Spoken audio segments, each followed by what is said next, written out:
Welcome to this module. In the last module, if you remember, I said that we will see actuators in the next class, but before moving to actuators, let us see what kind of sensors we have and what are the roles of those sensors in real life and in the biomedical space. Okay. We will talk about lot of sensors related to healthcare technologies, because that is where I particularly focus in, and I feel that it will be very interesting for you to understand how getting knowledge of fabrication of microsensors and actuators will help you to design a technology that can be used in healthcare domain as well as in different applications. So, having said that, this was the last slide in the class that I talked about, that how the physical principles of sensing and sensor types are related, starting from charges and application was from Seebeck to filter effects to heat transfer and light, and further we discuss about the direct and indirect kind of sensors. Now, sensors, when you talk about sensors, sensors are fabricated using a material called silicon, right. So, any substrate, actually what is substrate? If I say substrate, what we mean by substrate, alright. So, substrate is any material on which we are going to fabricate a sensor or an actuator. Alright, this is very easy definition of a substrate, a material on which we are going to fabricate our device, that becomes a substrate. Okay. Now, this material can be glass, so glass can be used as substrate, this can be silicon, right, this can be germanium, this can be an insulating material, already we have discussed, this can be a metal as well, this can be polymer as well. All right. So, substrates when we define, it can be a material made up of polymer, semiconductor, polymer will be an insulator, or a conductor on which we are going to fabricate a sensor. All right. Now, in this particular space, 90% of the sensors are fabricated on silicon, So, silicon is a semiconductor, right. You should know some of the basic prerequisites are required for understanding this particular course, right. For example, if I talk about intrinsic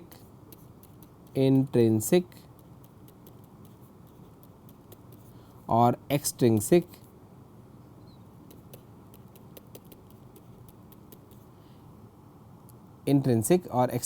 semiconductors, right. What do you mean by intrinsic semiconductor and what do you mean by extrinsic semiconductor, right. So, this is what I expect that you should know, right. People who do not know, for them I am just giving you definition of intrinsic and extrinsic. Intrinsic is where the material is not doped with any kind of impurity, that is how we say it is a intrinsic kind of material. When you dope a silicon wafer with any dopant like N type dopant or a P type dopant, then we say it becomes an extrinsic kind of material. All right. So, when you dope a silicon wafer with pentavalent impurities, it becomes N type. When you dope a silicon wafer with trivalent impurities, it becomes P type, right. And then types of wafers that you can identify, it is 100 orientation, it is 111 orientation, it is 110 orientation. Is it N type or P type? So, N type 110, P type 110, N type 111, P type 111, N type 100 and P type 100. These are the classes. How? So, if I give you a wafer, can you identify whether the wafer is N type or whether the wafer is P type, and if the wafer is N type, then within N type which orientation the wafer has. So, that we can understand with the help of Miller indices or Miller index. So, I expect that you understand Miller indices, I expect that you understand the types of silicon wafer, and then from that knowledge we are going to talk further about how to fabricate sensors and actuators. alright. So, silicon, when you talk about silicon, in specially silicon is fabricated using what? Silicon is fabricated using sand. And what is sand? Sand is nothing but silicon dioxide, SiO2, right. So, 99.9% pure sand is used, right, and there are two processes. This is again within the prerequisite. There are two processes, one is Czochralski technique and one is float zone technique, through which the silicon dioxide is processed and we have a silicon wafer to work on, alright. So, and the final wafer that we have is pure, has a purity of 99.9 times 9, 1, 2, 3, 4, 5, 6, 7, 8 and 9. This is the purity of the silicon wafer that we are looking at from the silicon dioxide, which is 99.9% pure, right. So, there are silicon foundries which fabricate the silicon wafer from the silicon dioxide material, alright. So, when we talk about silicon, you will see that silicon bowl is there from which the wafers are sliced, and the bowls are nothing but the large logs of silicon, right, and then these logs are sliced to form the uniform silicon wafers, right. So, how and where would this silicon bowls would be fabricated, or where the silicon wafers would be sliced and fabricated, alright, in what kind of environment it would be, right. So, that is our second part. So, when you talk about silicon bowl, right, you can see this particular picture, and looking at this picture, what do you think the, or where do you think the silicon bowls are made and why do you think so, right. You can see that this person is wearing, the technician is wearing or engineer is wearing the gown, right, and it is a foundry, but what kind of environment is that? So, this is a clean room environment, okay, and then within the clean room there are several classes of clean room. If I say clean room, then there are several classes of clean room, right, starting from class 1 to 10 to 100 to 1000 to 10,000, right, to 100,000. So, these are several classes of clean room, and depending on what kind of fabrication of sensors or actuators we are going to see, we can use that particular class of clean room. For our experiments, we will be focusing more on class 1000 and 10,000 kind of clean room, where you want to go for boundary, you have to go for class 100 kind of clean room, right. Sometimes you can also go for class 10 kind of clean room. Okay. So, now we identify that, okay, this fabrication of bowl should be in a clean room environment, alright. But the second question is why we think so. The requirement of the clean room is to avoid any impurities. So, if the more the room the class, if it is 1 or 10 or 100, the room is much more cleaner and less of the impurities are present in the room compared to room which are not clean, and we want our silicon wafer to be not doped with impurities, isn't it, because even one small single impurity of 0.5 micron will kill your entire chip, right, because now we are talking about few nanometers of technology where you are going to fabricate MOSFETs, and if you see the technology to fabricate metal oxide semiconductor field effect transistors, it is a few nanometer technology. So, in terms of few nanometers technology, if there is a 0.5 micron particle that sits on the wafer, it will kill thousands of transistors at the same time, right. So, to avoid that, we require to have a clean room facility. Okay. Now, if you talk about fabrication of the silicon wafer, right, then this is how the silicon wafer is fabricated. There is a video which you can go to YouTube and you can see how exactly this silicon wafer is fabricated. But it starts with the crystal growth and seed crystal. This is a seed holder, and then there is a seed crystal which is inserted into the silicon melt, right, and these are polysilicons which are heated at a high temperature so that it becomes a melt, and then this rod is inserted and it is pulled out slowly in a uniform fashion such that you start forming the single crystal silicon. All right. This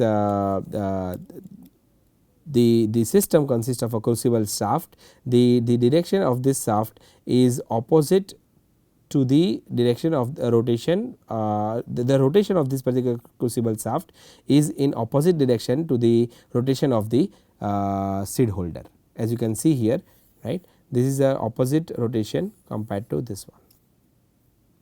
Second thing is that there is a silicon melt, as you have seen. There is a crucible susceptor, and then there is a heater, right. See, there is a heater that will heat this material, and that is a material in which or the chamber in which the silicon melt is holded or polysilicon is holded is a crucible, is called crucible, and there is a crucible susceptor, right. And as you can see, this is a silicon melt, right. This one is silicon melt.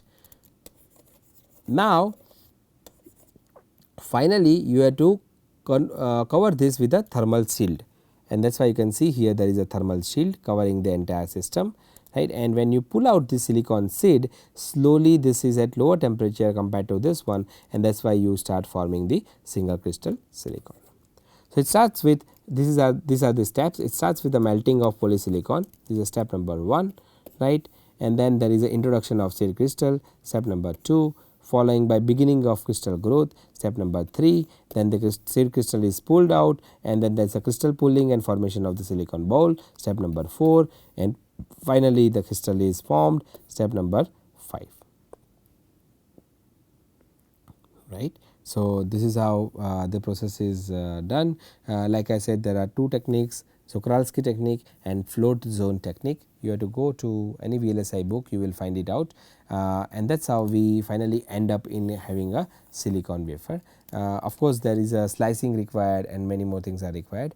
Before we understand that particular process, now let us see that what kind of sensors we are going to study in this particular course. I am giving you a few examples, right. That does not mean that we are only going to study this few, but we will study in detail how to fabricate those sensors. All right, and what are the application of those sensors. That is our understanding and our idea to understand this particular course. So, if you see the first one is a micro heater, right. So, if I say what exactly this particular micro heater is, then what I can show it to you, that what do you mean by heater and where the application of the heater would be. So, if you see this particular slide, right, what is this slide showing? Micro heaters. But first thing is, why we require a micro heater? Why? Second question is, how we are going to fabricate this micro heater, right? How we can decide the resistance of the micro heater, right? And third question is, what are the processes involved? Processes involved. Why you want to fabricate a heater?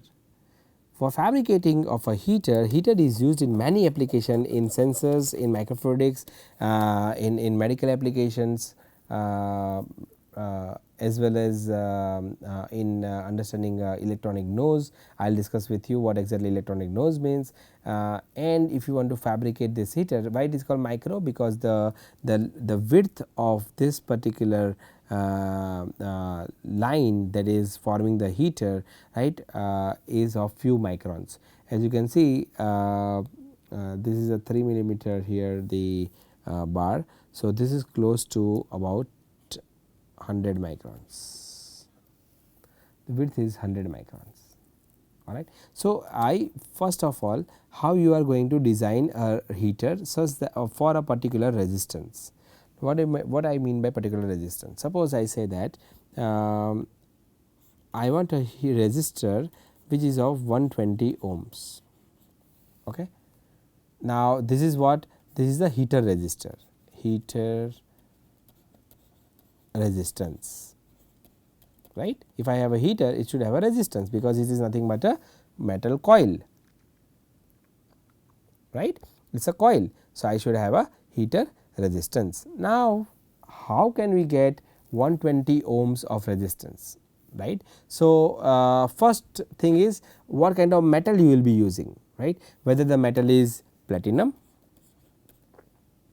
or metal is polysilicon, or you are going to use polysilicon instead of metal, or you are going to use nickel, or you are going to use nichrome, right. Now, why we are discussing about this particular metals? We are discussing these metals because the resistivity of each metal would be different, right. The resistivity of each metal would be different. So, say that you select one particular metal, and let us say we are selecting nichrome, all right. So, my resistivity is constant,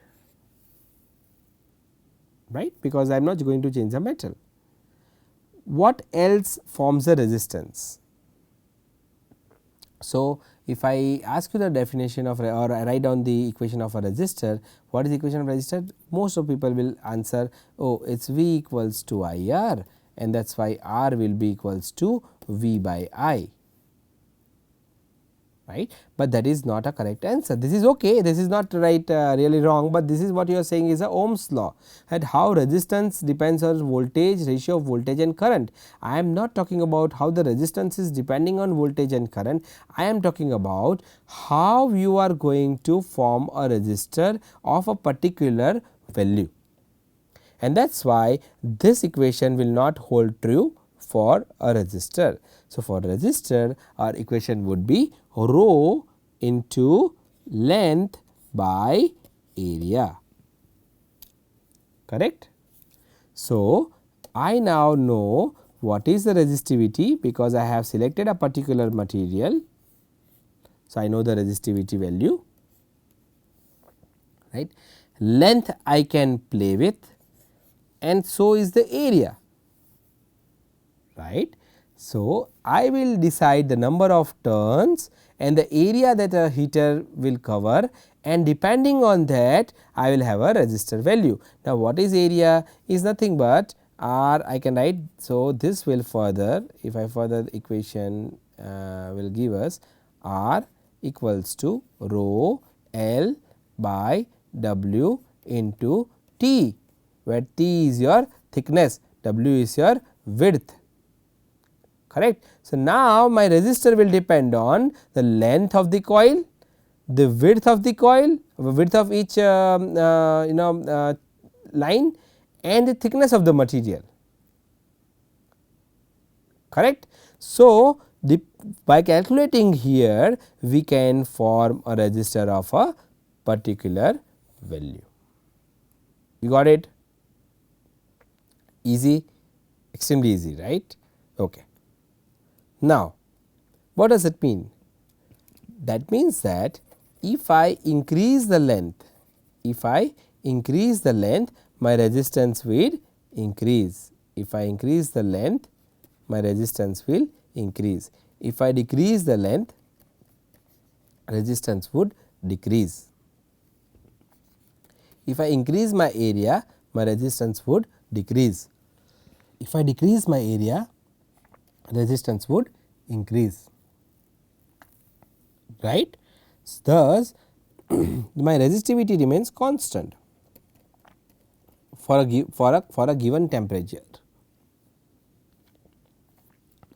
My resistivity will remain constant, right. So, from here we can design a resistor of a particular value, right. Thus, the different designs that you see here, right, are based on the resistance that I want. And what is this green color thing? You must have guessed that this is nothing but a silicon wafer, right. This is a silicon wafer, but why silicon wafer is this green and purplish color, right. So, Let us understand. Okay, I said that why you require heater. Heater is used, why you require heater. Heater is used for several application including ENOS, microfluidics,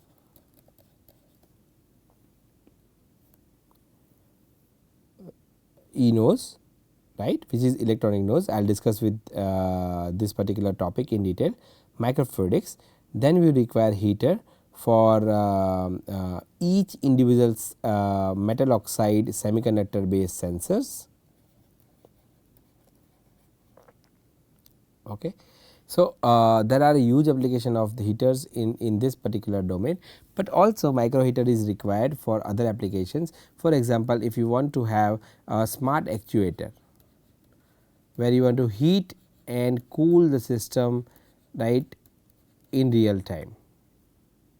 So, for heating there you require a micro heater, right. So, there is a lot of application of why to use the micro heater, why to understand the micro heater is a part of this course, right. But the second point was that how we are going to fabricate this micro heater, right, and at least we understand right now is that we can design the resistance of the heater with the help of its equation, right. Now, the third point is how you are going to fabricate this particular. So, what are the processes, right, what are the processes involved in fabricating this particular heater. So, the processes that are involved in fabricating the heater are called micro fabrication technologies. Micro fabrication technologies. Okay.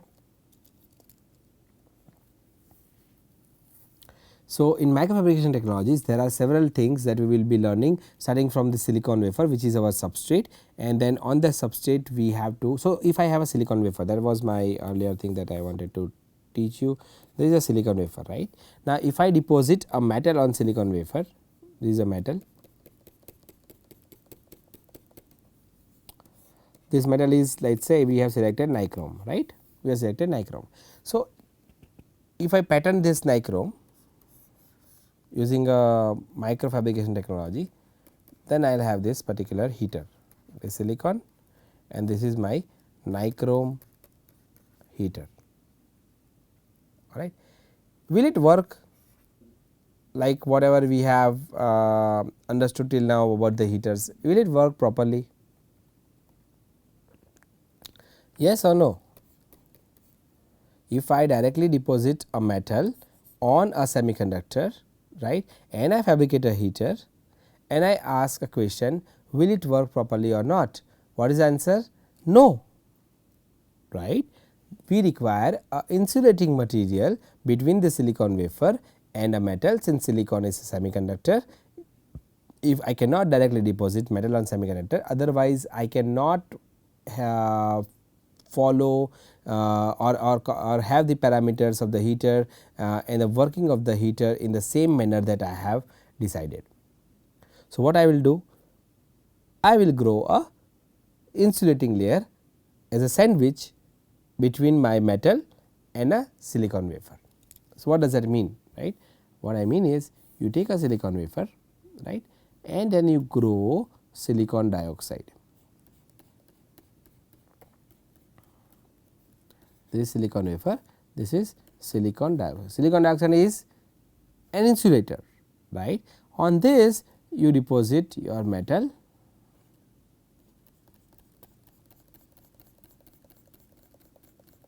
which is your nichrome, and then you fabricate your heater,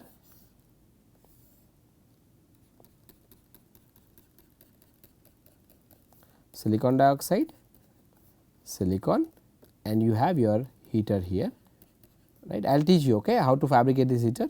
Right now you just assume that you have patterned this heater, and this is the correct way of fabricating a micro heater. So, here what we have learned? We have learned that you require a silicon wafer, right. Then you need to clean the silicon wafer. So, cleaning process is what several processes I told you. What kind of processes are involved? the process for fabricating the heater requires a silicon wafer which needs to be clean, right, and followed by you have to grow silicon dioxide. So, silicon dioxide we have to grow using thermal oxidation. Thermal oxidation. You may have studied if you are from electronics background, you may have studied how the MOSFET is fabricated, right. MOSFET. In MOSFET there is a gate oxide, right, thin layer of gate oxide, and then there is a field oxide. The gate oxide is formed with the help of thermal oxidation process, right, and that is a dry oxidation, while the field oxide which is thicker is formed using a thermal oxidation process, but wet oxidation. So, dry oxidation, wet oxidation for field oxide, dry oxidation for gate oxide, easy. So, for growing silicon dioxide, now what is the difference between dry oxide and gate oxide? Dry oxide is of higher purity compared to wet oxide, sorry, not dry oxide and gate oxide, dry oxide and wet oxide. Dry oxide is of higher quality compared to wet oxide, but wet oxide can grow faster compared to dry oxide. Why there is a higher quality? Because there is no hydrogen atoms involved in that. The wet oxidation is done with the help of water vapor, while dry oxidation is done only in oxygen. Okay. So, you have to clean the wafer, you have to grow silicon dioxide using thermal oxidation. Next step is what? You have to deposit a metal, right. So, deposition of a metal will require you to understand physical vapor deposition. Physical vapor deposition techniques.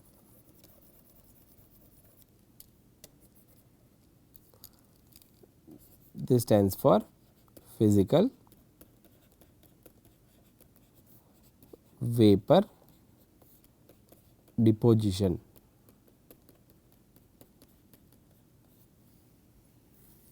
Alright, physical vapor deposition. This is for depositing nichrome, right. Now, in physical deposition techniques there are several techniques that we will learn, right. I will teach you all these techniques when the lecture comes, right, and those techniques three main techniques.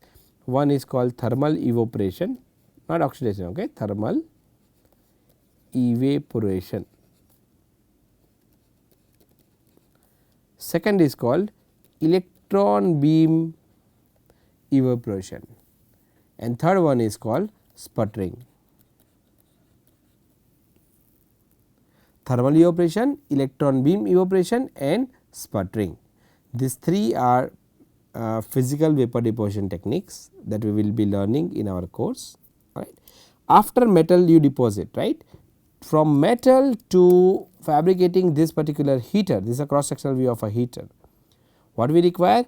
We require to understand photolithography.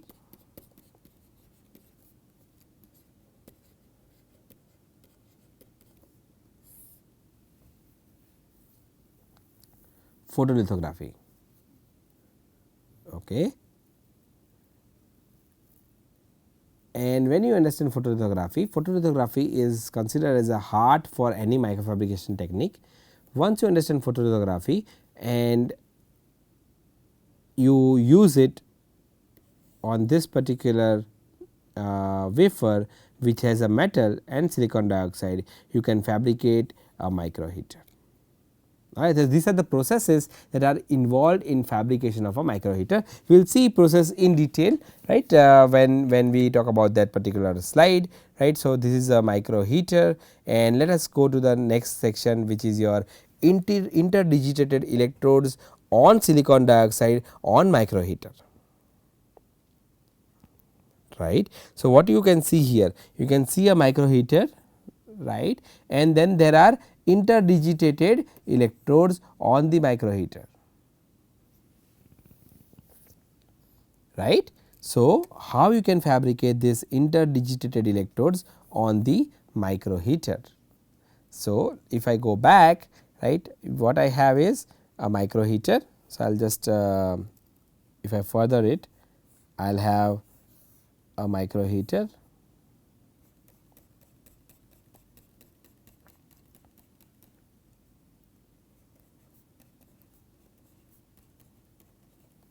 right. This is silicon dioxide, this is silicon, and this one is my nichrome micro heater. On this micro heater, what I want is interdigitated electrodes, but if I directly deposit metal on this, is it correct? No, right, because heater is also made up of metal, and my interdigitated electrodes will also be fabricated using metal, chrome gold, right. So, what should I do? I cannot put one metal on second metal, otherwise it will be shorted, right. That is why I had to again deposit silicon dioxide as a sandwich layer between my heater, and then on this I will deposit a metal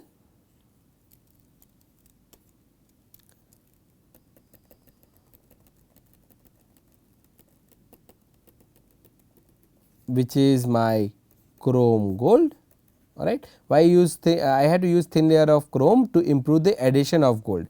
The adhesion adhesion adhesion of gold on the oxide is poor, and to improve the adhesion we use a thin layer of chromium. Okay. That is the role of chromium, that is why always we say chrome gold. So, when we deposit chrome gold on the heater, we have to make sure that there is a silicon dioxide or an insulating layer between the heater and the interdigitated electrodes. After depositing chrome gold, I will perform a photolithography, so that I will have my interdigitated electrodes. You got it? So, I will have my interdigitated electrodes made up of chrome gold.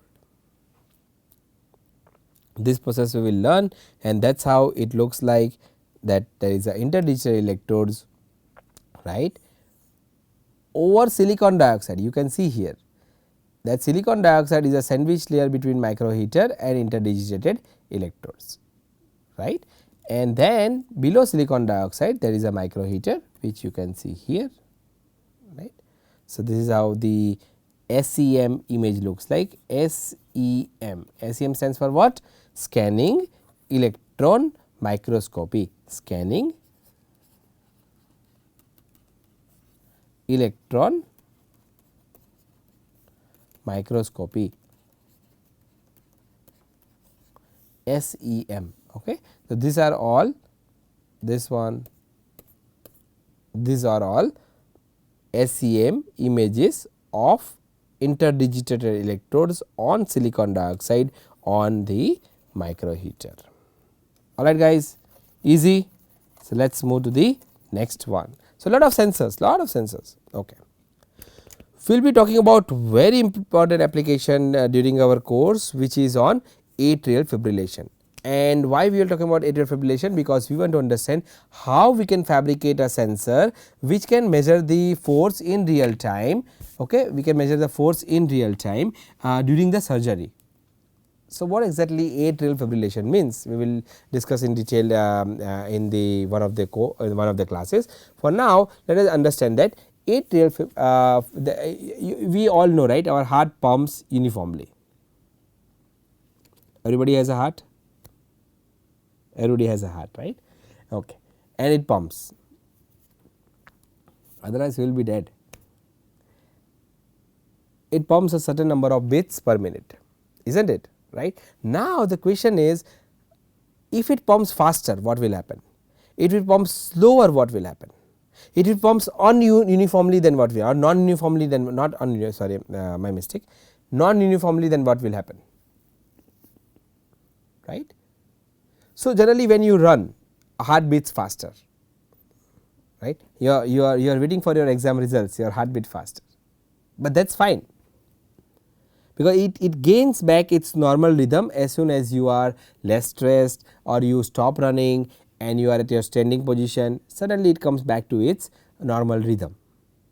But in a disease called arrhythmia, this pumping is very fast, it does not come to normal rhythm without taking medicines. And in one other application, other disease within that arrhythmia is called atrial fibrillation, where your heart starts pumping unevenly. Now, when it starts pumping unevenly, it causes clots. Okay. So, how it is treated? This pumping unevenly is because of the misfiring of signals. You have to understand the physiology of heart, then you will understand how the heart works, and then you will understand there are electrical signals or pulses that are fired for the uniform pumping of your heart. That uniformity is lost because of the misfiring of signals, and we can restore that uniformity by burning that particular tissue which is causing misfiring of signal. How it is burned? So, the surgeon will put a tool called or a tube called catheter which on that particular tissue, and the surgeon will burn that particular tissue. I will teach you in detail how that is the process is done. Right now just understand what I am saying. Now, when I am saying directly like this, it does not happen like this, it goes from the groin area all the way to your heart and then it is posted. I am just showing you an example. Okay. So, now let us understand this is a heart and the tube is inside, this is your catheter, and to burn the tissue. Burning is called ablation, catheter ablation. Use RF energy, RF ablation, right. So, catheter ablation, RF energy, RF ablation. How much force you apply on the tissue, on the heart tissue is extremely important. More force if I apply, suppose I say that, if I can show it to you in a way so that you understand. Okay. Let us understand this thing. Okay. Can you see on my heart please? Yeah. Let us understand that this is the area which I want to heat, which I want to burn. When I apply force, if my force is more, then the other areas of the heart would burn, and that is I do not want. It should not happen like this, right. If my force is less, then what will happen? The recurrence will be higher. A subject, so patient will feel that again their disease has the disease is not cured properly, and he or she will feel the non-uniform pumping of heart, right, after few days of the surgery. So, less force is not okay, more force is not okay. Optimized force is what we are looking at, right, and how we can apply an optimized force to the catheter. That means, we need to have a force sensor integrated onto the catheter that can measure the real time contact force. How to fabricate this force sensor will be the objective, one of the objectives of our course. All right. So, I'll discuss this thing in detail in the one of the course. Let us go to the next topic, and here if you see the slide, we are interested in understanding the change in mechanical properties of the breast tissue course. All right. So, if you know that breast cancer is the second largest cause of cancer related death in women, okay, and when there is a tissue related cancer, the tissue properties are will change. A lump would be more stiffer or less stiffer compared to other parts, other tissues. So, the stiffness of the lump would be different. Now, if I give you a slice of a tissue and ask you to understand or tell me what is the elasticity of the tissue, what is the mechanical property of the tissue, or you measure the stiffness of the tissue. Then there is a way to measure it, and that is by using a microfabricated micro cantilever. So, what I mean by a microfabricated micro cantilever, when I say micro cantilever, it is assumed that we use microfabrication. What is a cantilever? Can you give me an example of a cantilever? A simple example of a cantilever. A simple example of a cantilever would be a diving board, right. So, if you are seen in a swimming pool, a diving board is where a person will dive into the pool, but before that it is holded at one end and it can move at another end. This is a cantilever. Even simpler example, if you take a ruler or a scale and place it on a bench, right, then if I press it, it will vibrate like this, correct. This is a cantilever.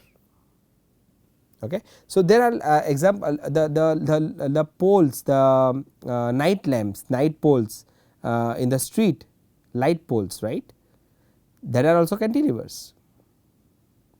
So, many examples, but now I want to fabricate a cantilever which is of micron size, and I want to embed a piezoresistive sensor onto the or into the micro cantilever. How can I fabricate a micro cantilever with a piezoresistive sensor? I will teach you. Now, right now let us assume that there is a piezoresistor embedded in this particular micro cantilever. What is piezoresistor? I am assuming that you know these terms, okay? Piezoresistor, piezoelectric, Ohm's law, Miller indices, silicon, everything, okay? Intrinsic, extrinsic. That is what I mean by prerequisite. So, still to help you, piezoresistor is when you apply a pressure or a force, you know force and pressure how they are related, you will see the change in resistance, right. So, now if there is a piezoresistor embedded into this particular cantilever and I am pressing this cantilever, what will happen? There will be generation of stress onto the cantilever beam. This stress will cause change in the piezoresistivity, and that is why I can see the change in resistance. Now, if I have a tissue and I am pressing the tissue with the cantilever, depending on the stiffness of the tissue, my cantilever will bend, right. How much it bends will cause change in the resistance of the piezoresistive cantilever, since the piezoresistive cantilever, since this micro cantilever has a piezoresistor embedded into it. So, if the tissue is stiffer, my cantilever will bend more and I will see more change in resistance. If my tissue is less stiff, I will see less bending in the cantilever. You got it? That is how it is related. So, we will see in one of the class how the piezoresistive cantilever works, right, and how can we fabricate it. Okay. So, there are many more sensors that we need to understand. For this particular module, let us understand this many sensors. For next module, I will show you few more sensors that we will be learning in our course, and then we will see what are actuators and what kind of actuators we will be learning as a part of this particular course, and then later on we will start understanding what is PVD, what is a photolithography, and we will start fabricating each sensor, and when I say fabricating, we will see the process flow in the class, and then we will see how exactly a sensor looks like. I will ask one of my TA to take a lab class where you will be where you will know how the clean room looks like, what are the things inside the clean room, and how the devices can be seen, right. What are the microscopes, how you need to use the microscope, when you have a chip, how can you make the electronic system so to understand different properties of a given material. We will discuss all the things in this particular course, right. For today I think this is enough for you to get the glimpse of some of the sensors, and I will discuss few more in the next module, followed by the actuators. If you have any questions, feel free to ask us in the forum, right. Till then, you take care, and I will see you in the next module.